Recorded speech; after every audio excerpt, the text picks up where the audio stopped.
having lived in South Australia, Victoria, now New South Wales, I'm quite confident in saying that Victorian roads are the worst in the country. They are awful, and it seems to be just another thing that's fallen victim to the fact that the state is basically broke under first Andrews and then Allen. The Sunday Herald Sun reported today that only 422,000 square metres of road were rehabilitated or resurfaced, quote unquote, in the 2023-24 financial year, compared to 9 million in 2022-23.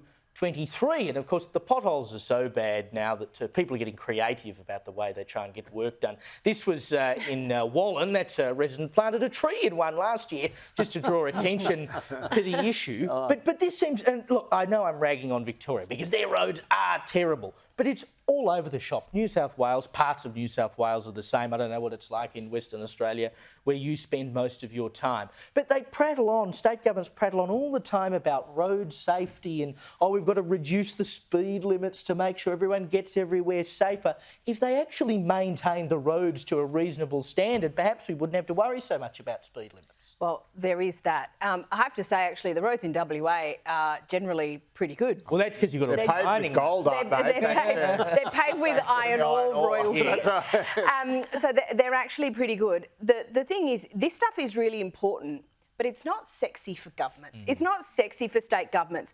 They would rather go and give, what was it, Andrews gave 1.5 million so kids could have fishing rods. Like, just go and fix potholes. If kids want fishing rods, their parents can buy them fishing rods. It's your job to make sure that the very basic infrastructure in this country is working as it should. And we talk often about productivity. Worsening infrastructure is something that has significant impacts on the productivity of this country, which then impacts our broader economics, it impacts living standards, it impacts all of those sorts of things, but it's not sexy. Fixing potholes isn't sexy, so if they think they can get away with it, they will.